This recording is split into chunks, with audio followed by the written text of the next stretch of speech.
Hello నేను Visweswara Rao. Software ఉద్యోగులు గుండె దిటువు చేసుకొని వినాల్సినటువంటి న్యూస్ ఇది, తెలుసుకోవాల్సినటువంటి న్యూస్. అయినంత మాత్రం నా దిగాలు పడాల్సిన అవసరం లేదు.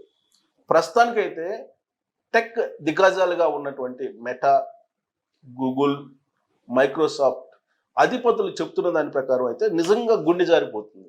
ఎందుకనంటే ఐటీ రంగం అనేది ఆర్థిక వ్యవస్థకి ఒక గుండెకాయ లాంటిది. ప్రస్తుతం ఆ ఐటీ రంగమే కుప్పగూలిపోయే అవకాశం ఉందని చెప్పి ఎవరు చెప్తున్నారు? ఐటీ దిగ్గజాలుగా ఉన్నటువంటి కంపెనీ ఓనర్స్ చెప్తున్నారు. వాళ్ళు ఎవరెవరు మనకి ఇక్కడ కనిపిస్తున్నారు చూడండి. జూకర్బర్గ్ మెటా, అలాగే సత్య నాదెన్ల మైక్రోసాఫ్ట్, అలాగే సుందర్ పిచ్చై గూగుల్. వీళ్ళు చెప్తున్న మాట ఏం చెప్తున్నారు?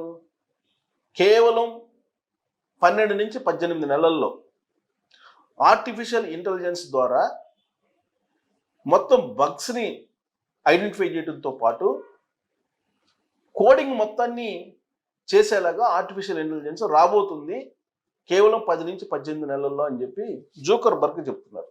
మెటా ఓనర్, మెటా అధిపతి ఆయన చెప్తున్నారు. జూకర్బర్గ్ కేవలం 12 నుంచి 18 నెలలు ఈ వ్యవధిలోనే ఆర్టిఫిషియల్ ఇంటెలిజెన్స్ ఒక ఐటీ రంగాన్ని మార్చేయబోతుంది, అసలు టోటల్గా చేంజ్ అయిపోతుందని చెప్పి ఆయన వ్యక్తం చేస్తున్నారు. ఇక ఈ మధ్యకాలంలో సత్య నాదెన్ల ఆయన ఏం చెప్పారు? 30 to 40% కోడింగ్ అంతా కూడా ఆర్టిఫిషియల్ ఇంటెలిజెన్స్ ద్వారానే మైక్రోసాఫ్ట్ చేయించుకుంటుంది రాబోయేటువంటి రోజుల్లో, సమీప భవిష్యత్తులోనే, ఈ 1 yearలోనే 30 to 40% అని ఆయన చెప్తున్నారు. ఇక సుందర్ పిచ్చై గూగుల్ ఆయన ఏం చెప్తున్నారు? అసలు గూగుల్కి సంబంధించిన కోడింగ్ కానీ మొత్తం ఆర్టిఫిషియల్ ఇంటెలిజెన్స్తోనే మేము చేయించుకోబోతున్నాము, అది రెడీ అయిపోయింది, ఇప్పటికే ప్యారలల్గా ఆఫీసులో ఆర్టిఫిషియల్ ఇంటెలిజెన్స్ నడుస్తుంది అని చెప్పి చెప్తూ ఉన్నారు. వీళ్ళు ముగ్గురు చెబుతున్న దాన్ని కనుక మనం ఒక్కసారి క్రోడీకరించుకొని రాబోయేటువంటి పరిస్థితిని అంచనా వేసుకుంటే ఐటీ రంగాన్ని ఊహించినటువంటి విధంగా కుప్పగొలబోతుందని చెప్పి మనకు అర్థమవుతుంది. ఐటీ నిపుణులు కూడా అదే చెప్తున్నారు. నేను కూడా కొంతమంది ఐటీ నిపుణులతోటి ఇంటరాక్ట్ అయ్యాను. వాళ్ళు చెప్పలేనటువంటి పరిస్థితి అని చెప్పి అంటున్నారు. జనరల్గా ఐటీ నిపుణులకి ఏంటంటే ఒక పాజిటివ్నెస్ ఉంటుంది. అదే సాఫ్ట్ స్కిల్స్ అంటే కూడా సాఫ్ట్ స్కిల్స్ బాగా ఎక్స్పర్ట్స్ సాఫ్ట్ స్కిల్స్ ఉంటేనే దాంట్లోకి ఎంటర్ అవుతారు. స్కిల్ డెవలప్మెంట్ అంటే అది, స్కిల్ డెవలప్మెంట్, సాఫ్ట్ స్కిల్స్ ఇవన్నీ కూడా ఐటీ రంగం వచ్చిన తర్వాతనే మనకు అందరికి కూడా పరిచయమైనటువంటి పదాలు. సో ఎప్పుడు కూడా పాజిటివ్ దృక్పథంతో ఉంటారు వాళ్ళు. నాకు ఎక్స్పెక్ట్ చేసినటువంటి అభిప్రాయం ఏంటంటే ఆర్టిఫిషియల్ ఇంటెలిజెన్స్ అనూహ్యమైనటువంటి డ్యామేజ్ని చేసేటువంటి అవకాశం ఉంది ఐటీ రంగాన్ని. కాకపోతే మరో ప్రపంచాన్ని క్రియేట్ చేసే అవకాశం కూడా ఉంది. తొలి రోజుల్లో ఐటీ రంగం గురించి కూడా ఇలానే భయపడ్డారు. కంప్యూటర్లు వస్తే కనుక ఒక 10 మంది చేసే పని 100 మంది చేసే పని ఒక కంప్యూటర్ చేసేస్తుంది, కాబట్టి ఉపాధి అవకాశాలు కోల్పోతాము అనేటువంటి భయం అప్పుడు ఉండేది. 90sలో 80sలో 90sలో, ప్రధానంగా 90sలోనే కదా బాగా వేగవంతమైంది. సో అప్పుడు చాలామంది కమ్యూనిస్టులు కూడా కంప్యూటర్ కూడిపెడుతుందా, కంప్యూటర్లు వస్తే ఉద్యోగాలు పోతే ఉపాధి అవకాశాలు ఉండవు, ఇలాంటి ప్రచారం చేశారు, ధర్నాలు కూడా చేశారు, ఆందోళనలు కూడా చేశారు, నిరసనలు కూడా వ్యక్తం చేశారు. కానీ సాఫ్ట్వేర్ డెవలప్ అయిన తర్వాత, కంప్యూటర్ యుగం వచ్చిన తర్వాత ఉద్యోగాలకు వెతుక్కోవాల్సినటువంటి అవసరం లేకుండా ఇప్పుడు ఉద్యోగాలకు వెళ్ళిపోతున్నారు. ప్రభుత్వ ఉద్యోగాల కోసం ఎదురు చూడకుండా ప్రభుత్వ ఉద్యోగాలను కూడా వదిలిపెట్టేసి ఒక మూమెంట్లో ఐటీ రంగంలోకి వెళ్ళిపోయినటువంటి వాళ్ళు చాలామంది ఉన్నారు. ఈవెన్ సివిల్స్లో సెలెక్ట్ అయ్యి కలెక్టర్లుగా, ఎస్పీలుగా అవకాశం వచ్చినటువంటి వాళ్ళు కూడా ఐటీ రంగంలోకి వెళ్ళిపోయేటువంటి ఉత్థాన స్థితిని మనం చూసాము ఐటీ రంగంలో. సో కాబట్టి తొలి రోజుల్లో కంప్యూటర్ యుగానికి తొలి రోజుల్లో ఏ విధమైనటువంటి భయానక వాతావరణం లేదంటే రకరకాల అపోహలు ఉన్నాయో అవే ఇప్పుడు ఆర్టిఫిషియల్ ఇంటెలిజెన్స్ విషయంలో కూడా ఉన్నాయి.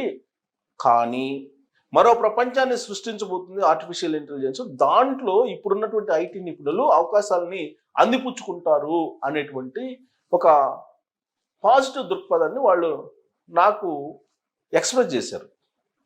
కానీ ఇప్పుడు వీళ్ళు చెప్తున్న దాని ప్రకారం ఏంటి? ఈ దిగ్గజ కంపెనీలకు సంబంధించిన ఓనర్లు చెప్తున్న దాని ప్రకారం ఏంటి?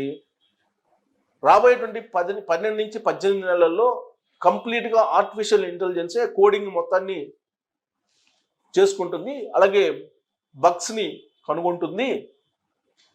కేవలం ఇప్పుడు సీనియర్ పొజిషన్లో ఉన్నటువంటి వాళ్ళు ఏఐ కోడింగ్ని పరిశీలించడానికి మాత్రమే ఉపయోగపడుతూ ఉన్నారు.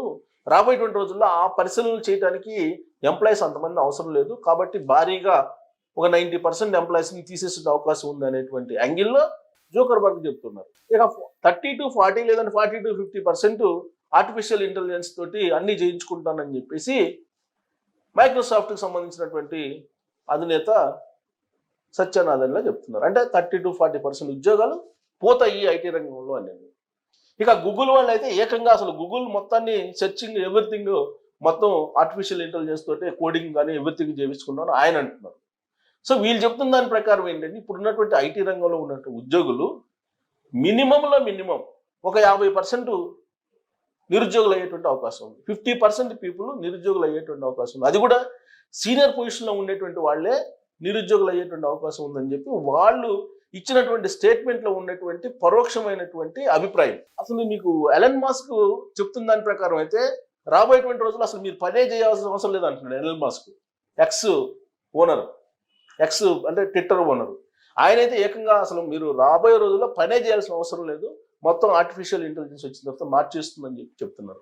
అసలు నిన్న మొన్న వచ్చినటువంటి నేషనల్ ఇంటర్నేషనల్ మ్యాగజైన్స్లో అయితే అసలు డాక్టర్లు కూడా పనికి లేదు, డాక్టర్లకు సంబంధించినటువంటి వర్క్ను కూడా ఆర్టిఫిషియల్ ఇంటెలిజెన్స్ ద్వారా చేసేస్తున్నారు, వైద్యుల అవసరం కూడా లేకుండా అని చెప్తున్నారు. అంటే ఒక కొత్త ప్రపంచాన్ని సృష్టించబోతుంది ఆర్టిఫిషియల్ ఇంటెలిజెన్స్ అనేది. దాంట్లో ఎవరైతే ఇమడగలరో వాళ్ళు మాత్రమే భవిష్యత్తులో మనుగడ సాగించగలరు ఐటీ రంగంలో. ఇప్పుడు తాజాగా ఇవాళ నేను ఒక న్యూస్ చూశాను. Artificial intelligence and machine learning ఈ రెండు నేర్చుకున్నటువంటి ఒక స్టూడెంట్కి ఫైనల్ ఇయర్లో ఉండగానే దాదాపు 1,20,00,000 ప్యాకేజ్ ఇచ్చి అపాయింట్ చేసుకున్నారు. ఇవాళ న్యూస్ చూశాను. అంటే మీరు ఆర్టిఫిషియల్ ఇంటెలిజెన్స్ మెషిన్ లెర్నింగ్లో మీరు టాలెంట్ అయితేనే మీకు అవకాశం ఉంటుంది, లేదంటే ఛాన్స్ లేదు. పైగా ఇప్పుడున్నటువంటి సీనియర్ పొజిషన్లో ఉన్నటువంటి వాళ్ళు ఎవరైతే ఉన్నారో వాళ్ళు ఆర్టిఫిషియల్ ఇంటెలిజెన్స్కి అడాప్ట్ కావడం లేదా ట్రాన్స్మిట్ కావడం అనేది కష్టం. ఒకవేళ అయినప్పటికీ కూడా ప్యాకేజీలు అంత రావు, శాలరీస్ అంత వచ్చేటువంటి అవకాశం లేదు. పైగా మినిమం స్టాఫ్ మాత్రమే రిక్వైర్మెంట్ ఉంటుంది. ఆ మినిమం స్టాఫ్లో ఫ్రెషర్స్ని లేదంటే ఒక 2-3 years ఎక్స్పీరియన్స్ ఉన్నటువంటి వాళ్ళకి మాత్రమే ప్రయారిటీ ఇవ్వడానికి కంపెనీలు సిద్ధం అవుతున్నాయి అని చెప్పి ఐటీ రంగంలో ఉండేటువంటి వాళ్ళు చెప్తున్నటువంటి మాట. మరి ఈ ఐటీ దిగ్గజాలు వ్యక్తం చేసినటువంటి అభిప్రాయం ఇన్ఫర్మేషన్ రంగంలో సాఫ్ట్వేర్ ఉద్యోగులకి ఒక గుబులు పుట్టించేటువంటి న్యూస్. మరి ఈ గండం నుంచి బయటపడకపోతే కనుక ఐటీ రంగం టోటల్గా భారత ఆర్థిక వ్యవస్థ కుప్పకూలిపోయే అవకాశం ఉంది. కేవలం భారత ఆర్థిక వ్యవస్థే కాదు, ప్రపంచంలో ఉండేటువంటి అన్ని దేశాలకు సంబంధించినటువంటి ఆర్థిక వ్యవస్థ మందగించేటువంటి అవకాశం ఉంది, ప్రపంచ ఆర్థిక వ్యవస్థ కుప్పకూలేటువంటి అవకాశం ఉంది. సో కాబట్టి ఇలాంటివి ఐటీ రంగం చాలా చాలా Y2K ప్రాబ్లం అని ఇలా రకరకాలు తట్టుకొని ఇప్పటి వరకు వచ్చింది. కానీ ఇది డిఫరెంట్ అని చెప్తున్నారు. ఈ డిఫరెంట్ దాంట్లో ట్రాన్స్మిషన్ పీరియడ్లో ఐటీ రంగానికి సంబంధించి ఎంతమంది ఉల్టా ఫల్టా అవుతారు, ఎంతమంది ఉద్యోగాలు కోల్పోయే అవకాశం ఉంది ఈ ట్రాన్స్మిషన్ పీరియడ్లో అనేది ఎవరు స్పష్టంగా ఎక్స్పెక్ట్ చేయలేకపోతున్నారు. కాకపోతే ఈ ఐటీ దిగ్గజాలు వ్యక్తం చేసినటువంటి అభిప్రాయం ప్రకారం మాత్రం భారీ స్థాయిలో బాగా పై లెవెల్లో ఉండేటువంటి ఉద్యోగులు నిరుద్యోగులుగా మారేటువంటి అవకాశం అయితే లేకపోలేదనేది వాళ్ళ పరోక్ష వ్యాఖ్యలో ఉండేటువంటి అర్థంగా కనిపిస్తుంది. మరి దీని మీద మీ అభిప్రాయాన్ని తెలియజేయచ్చు. Thank you.